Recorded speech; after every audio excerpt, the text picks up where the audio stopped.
todos os homens e mulheres que foram íntegros foram honrados pelo Senhor. Um princípio do Evangelho é ser íntegro, íntegro com Deus.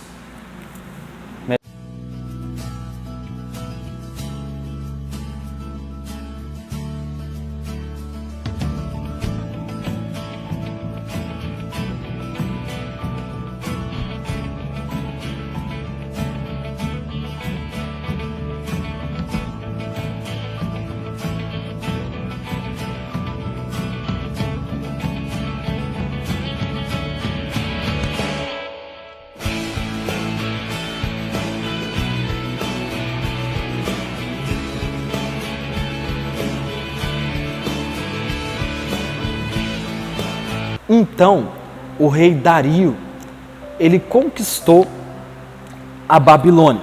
Aqui nós podemos ver no último versículo do capítulo de número 5, e Dario, o Medo, com cerca de 62 anos, se apoderou do rei. E hoje nós vamos conversar um pouco sobre Daniel na cova dos leões, no capítulo de número 6 de Daniel. Então eu queria convidar você nesse momento a pausar esse vídeo e fazer esta leitura na sua casa.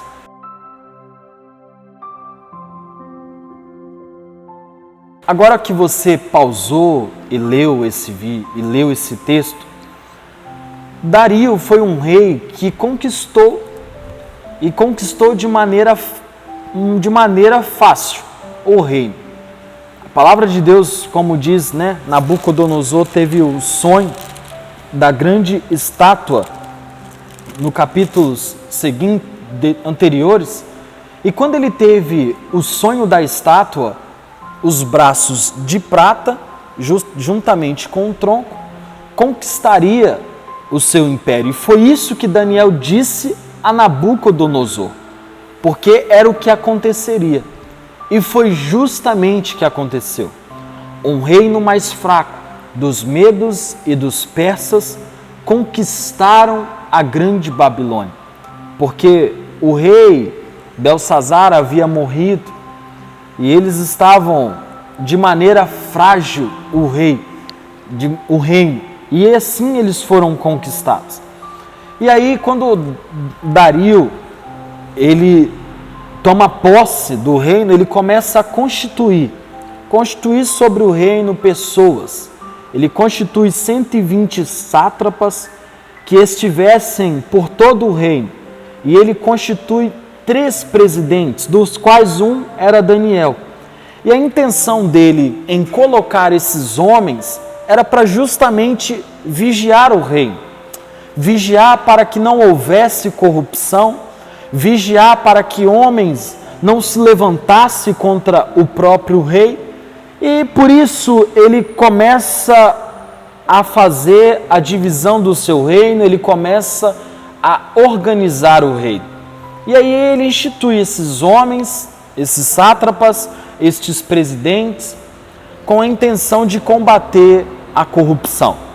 Mas Dário monta então a sua equipe de governo, e que é comum, em todos os reinos, em todos os países, até nos dias de hoje, quando um presidente assume, a primeira coisa que ele faz é montar a sua equipe de governo. E assim é montado a equipe de governo para administrar o poderoso reino naquela época. E Dário fez as suas escolhas. Ele escolhe 120 sátrapas, escolhe 3 presidentes, do qual um era Daniel, com a intenção de organizar, com a intenção de vigiar. Mas enfim, o texto aqui aborda que ele queria constituir Daniel acima de todos esses 120 sátrapas e esses 2 presidentes, porque ele reconhecia nele um espírito excelente. Então o rei pensava em estabelecê-lo neste reino, neste lugar. E aí então, quando os sátrapas e os presidentes, os outros 2, ficam sabendo desta intenção do rei, eles começam a procurar uma ocasião para acusar a Daniel. Mas Daniel, ele era fiel. E nenhum erro, nenhuma culpa se podia achar. Então eles disseram uns com os outros, o único ambiente que nós podemos pegá-lo é no seu erro, é contra ele na lei do seu Deus. É o único ambiente que nós podemos pegar Daniel. Dário, ele fez as escolhas, o rei, ele fez as escolhas naquela época. Mas ele não podia sondar o coração daqueles homens. E a palavra de Deus mostra aqui claramente que aqueles 120 homens, mas aqueles 2 presidentes eram corruptos, porque estavam procurando de alguma forma matar a Daniel. E a intenção deles era o quê? Colocar Daniel numa sinuca de bico, né? Vamos usar a expressão que nós utilizamos, né? Nesses dias. Colocar Daniel numa sinuca de bico para ele morrer, trazendo a morte dele. E assim, trazendo a morte dele, os 120 não alcançaria esse lugar, até porque um era presidente e os outros 2 também. Talvez eles quisessem alcançar um ambiente em que Daniel ainda não alcançou, né? Que seria responsável pelos 120 sátrapas e os 2 presidentes. Mas, na verdade, o que estava no coração desses homens era a inveja. E inveja é algo terrível. É a inveja de um lugar que Daniel havia alcançado. Mas Daniel só alcançou porque ele tinha o seu coração no Senhor. Daniel alcançou porque tinha integridade em seu coração e caminhava com Deus. Caminhava com o Senhor. Daniel era um homem que não havia corrupção.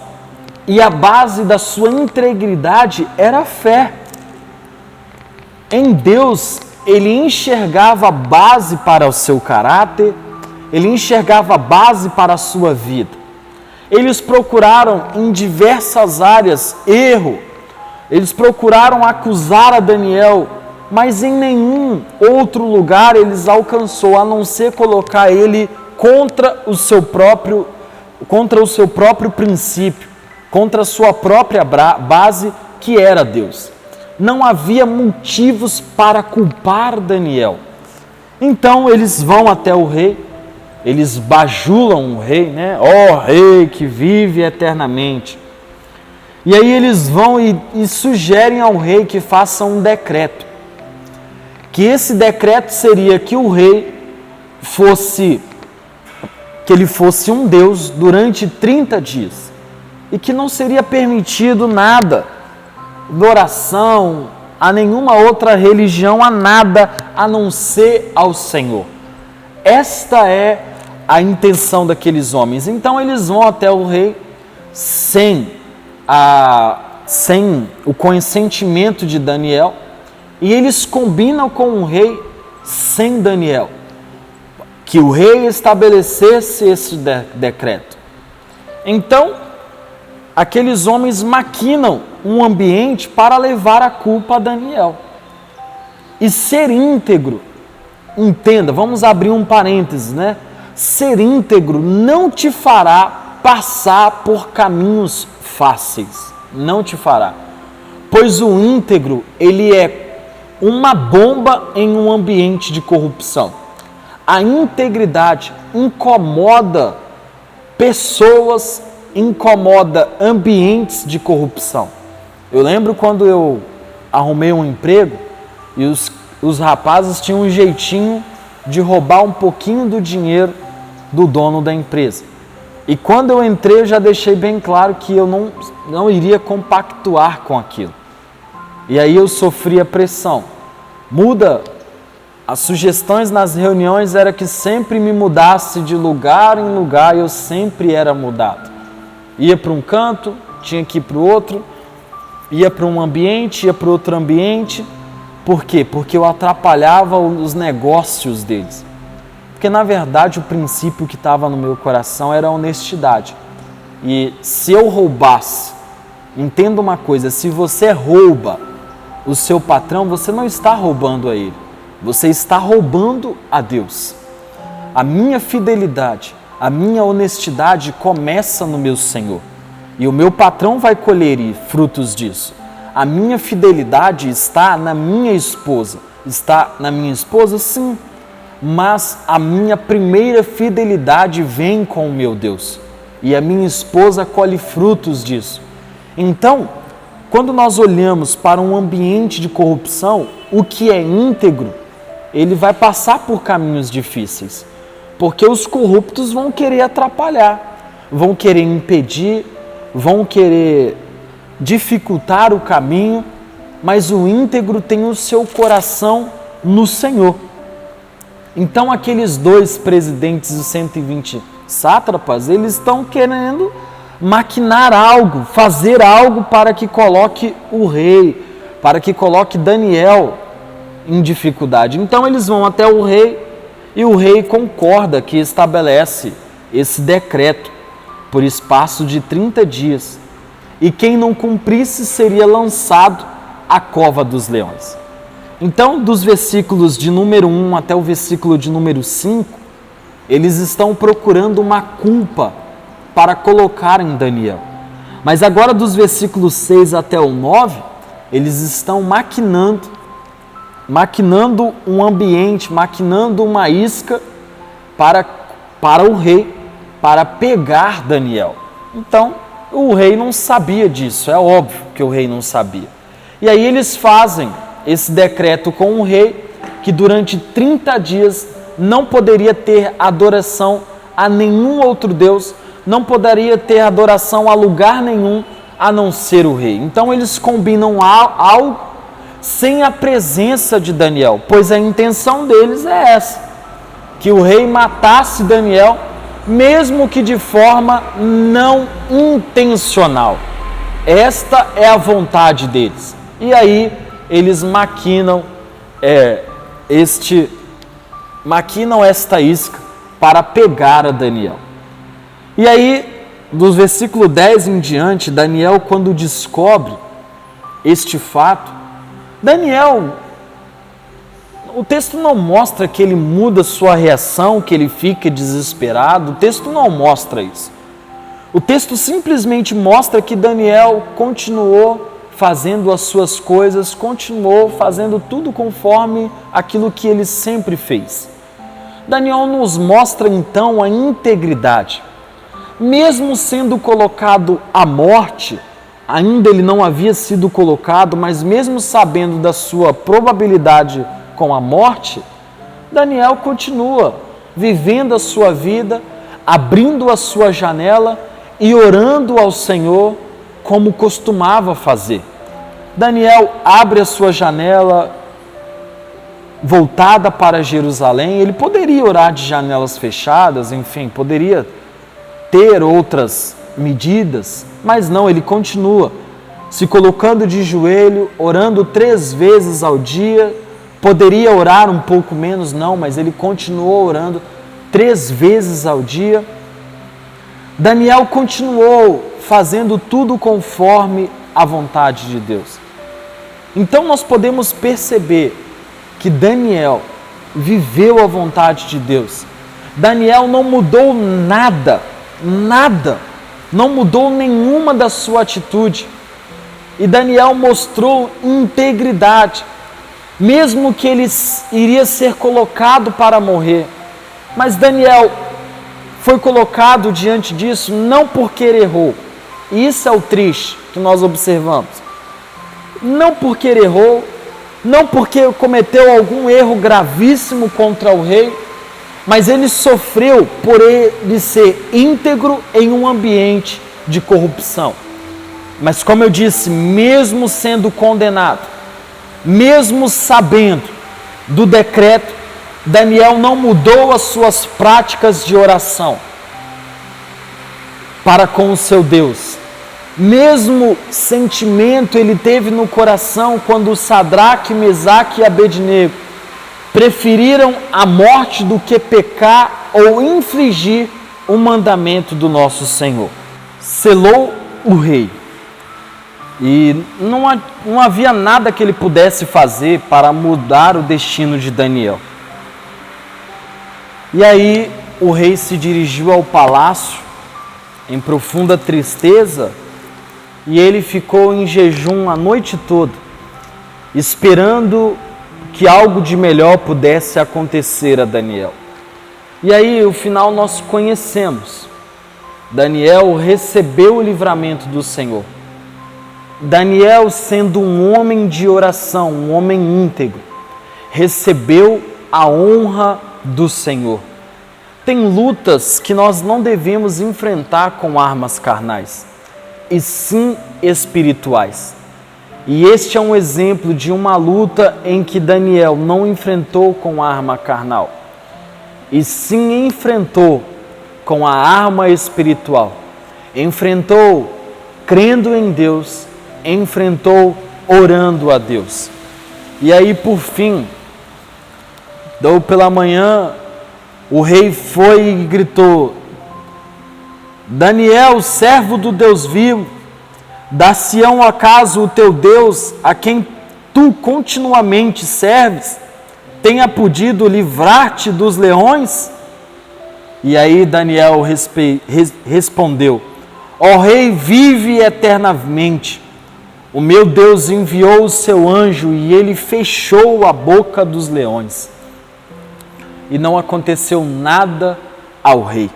E aí não aconteceu nada a Daniel. Então o rei pegou e lançou aqueles homens, seus filhos e filhas, as suas mulheres à cova dos leões, e todos morreram. E aí o rei testemunhou: paz vos seja multiplicada. Homens, tremam e temam diante de Deus, o Deus de Daniel, porque ele é vivo. E Daniel prosperou no reinado de Dário e no reinado de Ciro também, o persa. Então nós podemos perceber que quando cuidamos da nossa integridade diante do Senhor, Ele cuida de nós. E quando somos íntegros com o Senhor, Ele nos honra. E Daniel foi íntegro com Deus. Daniel caminhou na sua integridade. E por isso ele recebeu o livramento do Senhor. Por isso a mão de Deus o cuidou e o guardou. E irmãos, nós podemos ver que Daniel estava no reinado de Nabucodonosor, ainda adolescente. Passou no reinado de Belsazar, agora no reinado de Dário, e vamos ler tantos outros que ele permaneceu.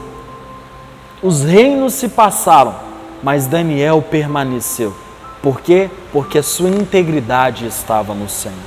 Então, os 5 pontos que a palavra de hoje nos ensina, a nossa base, primeiro ponto, para a nossa integridade, para a sua integridade, para a minha integridade, e a base que foi para a integridade de Daniel foi o Senhor.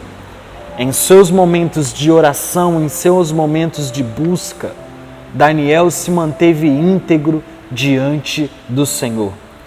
Segundo ponto, quando cuidamos da nossa integridade, Deus é exaltado. Quando eu sou íntegro, quando eu cuido, quando eu zelo pela minha integridade, o maior exaltado diante desta situação é o Senhor, é a presença de Deus. Não enfrente, terceiro ponto, não enfrente suas lutas com armas carnais. Daniel podia muito bem entrar lá dentro e dizer que eles são isso e aquilo outro, podia muito bem dizer ao rei, porque ele de fato era amigo do rei, pelo menos o texto nos aponta isso: esses 122 homens aí são corruptos, estão fazendo isso para me matar e tudo mais. Daniel poderia ter feito isso, mas Daniel levou essa luta na oração e na leitura, orando e crendo em quem era o Senhor. Quarto ponto, precisamos ter o coração de Daniel. Precisamos fazer a diferença. E quando fazemos a diferença, quando somos íntegros, o Senhor é exaltado, o Senhor nos honra e nós encontramos a prosperidade. Nossa missão, por último, é glorificar a Deus. E quando somos íntegros, glorificamos a Deus através da tua palavra. O Deus de Daniel foi glorificado. Se eu e você somos íntegros, o nosso Deus é glorificado. E aí as pessoas vão enxergar que existe Deus em meio à corrupção, que existe Deus no ambiente em que estamos inseridos. Amém? Esta é a palavra de hoje, esse é o estudo de hoje. Queria convidar você a fechar os seus olhos. Pai, nós oramos pedindo a Deus para que o Senhor nos leve a um ambiente de integridade, para que o Senhor nos leve a nos tornar íntegros. Mas só seremos íntegros, ó Pai, quando buscarmos ao Senhor de todo o coração e de toda a alma. Por isso, Pai, pedimos que em nome de Jesus possamos caminhar na integridade, caminhar na verdade do Senhor e na Tua palavra. E peço, ó Deus, que possamos ser uma igreja íntegra, uma igreja que caminha com o Senhor, uma igreja voltada para o Senhor. Nós oramos agradecidos por este estudo, em nome de Jesus. Amém. Amém. Bom, irmãos e irmãs, este foi o estudo desta semana. Queria agradecer aí a sua participação. Se inscreva no nosso canal, ative o sininho e compartilhe esse estudo bíblico para que mais homens e mulheres possam ser íntegros e caminhar em integridade com o nosso Senhor. Deus abençoe, paz do Senhor.